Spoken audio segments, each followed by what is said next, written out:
Hello friends, इस video में हम डिस्कस करेंगे इग्नू एंट्रेंस बीएड एग्जाम 2023 के बारे में, जिसके लिए आपके जो फॉर्म्स हैं ऑनलाइन एप्लीकेशन फॉर्म ओपन हो चुके हैं और आपकी जो लास्ट डेट है वो आपकी है 20/12/2022, यानी कि 20 दिसंबर 2022 तक जो है आप इस कोर्स के लिए अपना ऑनलाइन एप्लीकेशन फॉर्म फिल कर सकते हैं। तो जो इग्नू है वो है आपकी Indira Gandhi national open university, जो कि आपको डिस्टेंस मोड से कोर्सेज को कराती है और बीएड भी यहाँ पे डिस्टेंस मोड से आपका होगा। अगर आप वैसे जनरल नॉर्मल बीएड करना चाहते हैं तो आप किसी भी यूनिवर्सिटी से कर सकते हैं रेगुलर बेसिस पे, लेकिन अगर आपको डिस्टेंस मोड से आपको ये कोर्स करना है तो केवल कुछ चुनिंदा यूनिवर्सिटी ही इस कोर्स को कराती हैं, जिसमें आपका ये इग्नू भी शामिल है। तो क्या है पूरा प्रोसेस, क्या है आपकी एलिजिबिलिटी क्राइटेरिया, सिलेबस वगैरह सभी के जवाब हम इस वीडियो में जानेंगे। और इसके अलावा अगर आप एक पीआरटी टीचर हैं या एक एनटीटी टीचर हैं पहले से, तो क्या आप इस कोर्स को कर सकते हैं। इसके अलावा अगर आप पहले से किसी गवर्नमेंट जॉब में हैं तो आप किस तरह से इस कोर्स को कर सकते हैं या कर भी सकते हैं या नहीं, ये सभी जो सवाल हैं इस वीडियो में हम इनके जवाबों को जानेंगे। तो सबसे बड़ा सवाल है इसकी एलिजिबिलिटी। एलिजिबिलिटी क्या है इस कोर्स को करने के लिए, यानी कि कौन लोग हैं जो इस कोर्स को बीएड कोर्स को इग्नू से डिस्टेंस मोड में कर सकते हैं। एलिजिबिलिटी सबसे ज्यादा इंपॉर्टेंट है यहाँ पर। तो चलिए बिना देरी के स्टार्ट करते हैं अपना वीडियो पसंद आए तो लाइक शेयर जरूर कीजिएगा। तो सबसे पहले हम एक कोर्स के बारे में बात कर लेते हैं कि बीएड आपका है क्या। बीएड है आपका, आप सभी जानते हैं, बैचलर ऑफ एजुकेशन है और इस कोर्स को करने के बाद हम टीजीटी पोस्ट के लिए एलिजिबल हो जाते हैं और पीजीटी और टीजीटी टीचर्स के लिए हम एलिजिबल हो जाते हैं। यानी कि अगर आपको टीजीटी टीचर बनना है तो ग्रेजुएशन के साथ आपको बीएड करना पड़ेगा, और अगर आपको पीजीटी बनना है तो भी आपको ग्रेजुएशन एमए के बाद आपको बीएड करना पड़ेगा, तो आप इन टीचर बनने के लिए यहाँ पर एलिजिबल होंगे। तो सबसे पहले इस कोर्स के बारे में बात कर लेते हैं, कुछ बेसिक इन्फॉर्मेशन जो आप का इग्नू कराता है। कोर्स ड्यूरेशन है आपकी 2 साल की, 2 से 5 साल तक के अंदर आप इसको कर सकते हैं। डेट ऑफ एप्लीकेशन जो ओपन हो चुके हैं आपके 21/11/2022 से ओपन हो चुके हैं और इसकी आखिरी जो तिथि है वो है आपकी 20/12/2022। फॉर्म फिल फीस है आपकी 1000 रुपये है और टोटल कोर्स की फीस है आपकी वो है आपकी 55,000 रुपये। ठीक है, ये आपकी हो गई 55,000 रुपये। तो ये तो है कि आपकी बेसिक इन्फॉर्मेशन। इसके बाद हम बात करेंगे आपकी एलिजिबिलिटी, योग्यता क्या है बीएड में एडमिशन लेने के लिए इग्नू के अंदर। ठीक है, तो सबसे पहले यहाँ पे आपका ग्रेजुएशन होना चाहिए।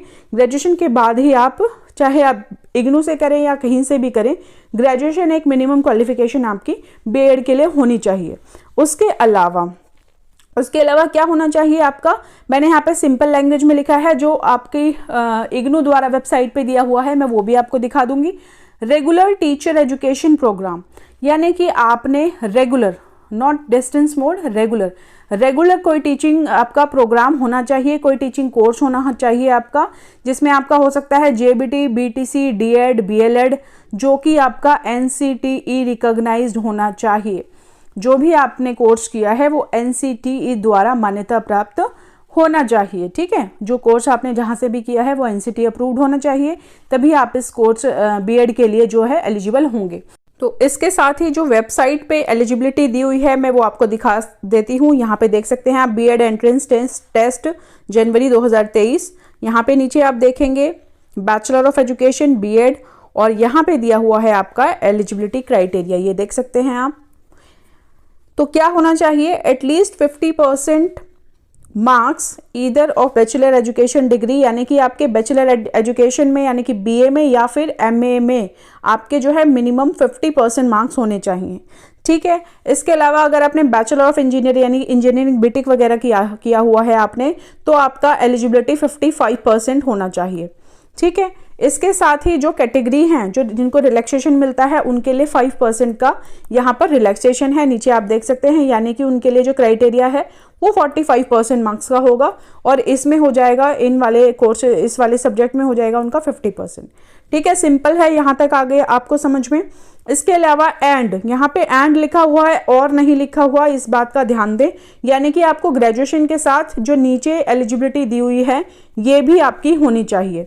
तो इसमें क्या दिया हुआ है आपका, the following categories are eligible to be student of BEd. ठीक है, तो क्या है इसमें, trained in service teacher in elementary education, यानी कि इन सर्विस अगर आप गवर्नमेंट टीचर हैं, किसी स्कूल में पढ़ाते हैं या फिर प्राइवेट स्कूल में पढ़ाते हैं, ठीक है, प्राइमरी एजुकेशन आपने कोर्स करा हुआ है और आप किसी गवर्नमेंट या प्राइवेट स्कूल में पढ़ाते हैं रेगुलर बेसिस पर, तो आप इस कोर्स के लिए एलिजिबल हैं। दूसरा क्या है, candidates who have completed NCTE recognised teacher education programme through face to face mode, यानी कि अगर आप साथ में जो है आपका जो कोर्स है वो आपका रेगुलर बेसिस होना चाहिए। अगर आपने कहीं से डिस्टेंस मोड से DED या JBT किया हुआ है और आप किसी स्कूल में पढ़ा भी रहे हैं, मान लो उसके बिहाफ पे आपकी जॉब भी लग गई, तब भी आप इसको नहीं कर सकते।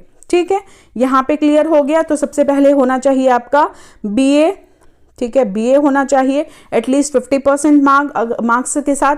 अगर आपका BTech वगैरह है तो आपके 55% मार्क्स होने चाहिए, प्लस आपका होना चाहिए क्या, आपका जो कोर्स है कोई भी टीचिंग प्रोग्राम कोर्स जो कि NCT द्वारा अप्रूव्ड है वो होना चाहिए।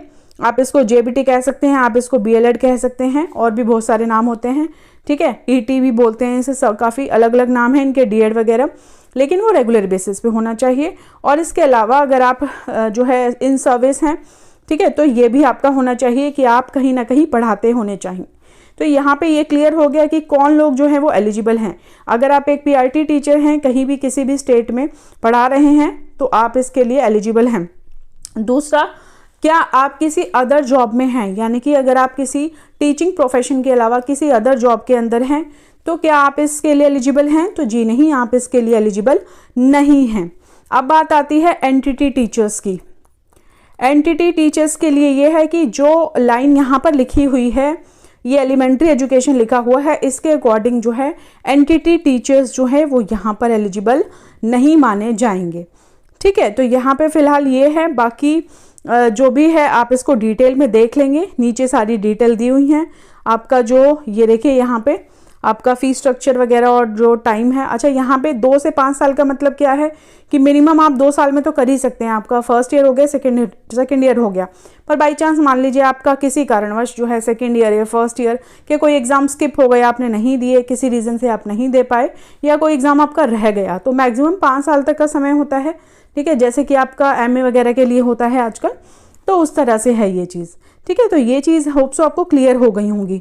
अब आगे हम देख लेंगे और क्या चीज़ें थी। हाँ, सिलेबस की बात अगर हम करें तो सिलेबस में कुछ चीज़ें हैं यहाँ पर, बहुत ही कॉमन सिलेबस होता है, कोई हार्ड एंड फास्ट कुछ अलग नहीं है यहाँ पर। सबसे पहले डेट ऑफ एंट्रेंस एग्जाम है आपकी 8 जनवरी 2023।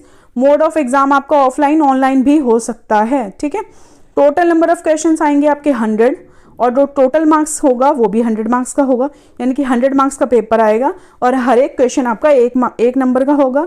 टाइम जो होगा वो आपके पास 2 घंटे का होगा और कोई नेगेटिव मार्किंग नहीं होगी।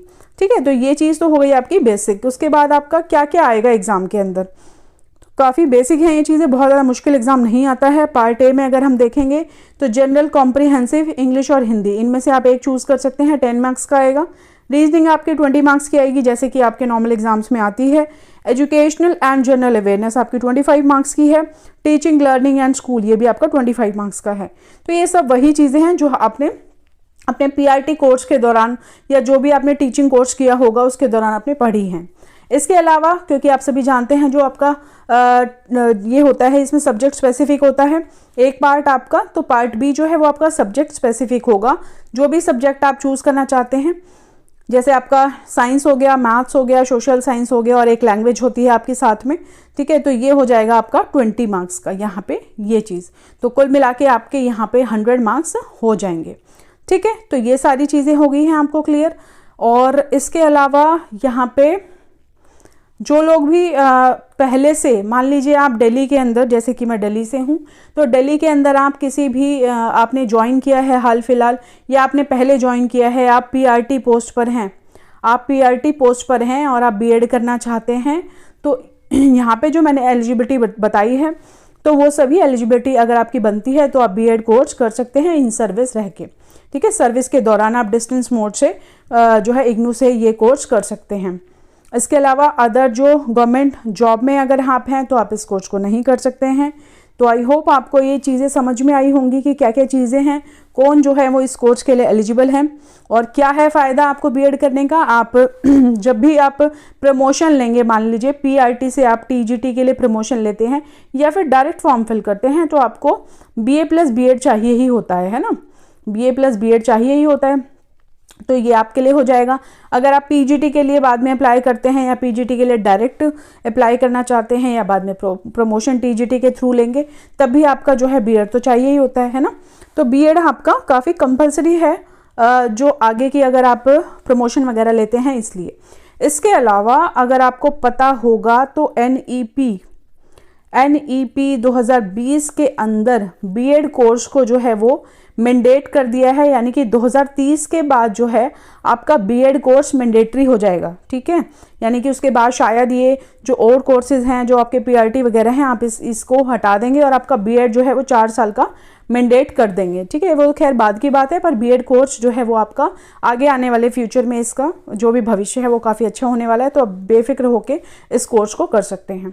तो आई होप जो इग्नू से बीएड एग्ज़ाम के लिए, एंट्रेंस एग्ज़ाम के लिए या फिर बीएड कोर्स के लिए जो भी आपकी क्वेरी थी वो आपकी सॉल्व हो गई होगी। अगर अब भी आपके मन में कोई डाउट है, कोई क्वेरी है, तो आप नीचे कमेंट बॉक्स में पूछ सकते हैं। वीडियो पसंद आया हो तो लाइक शेयर सब्सक्राइब ज़रूर कीजिएगा। धन्यवाद।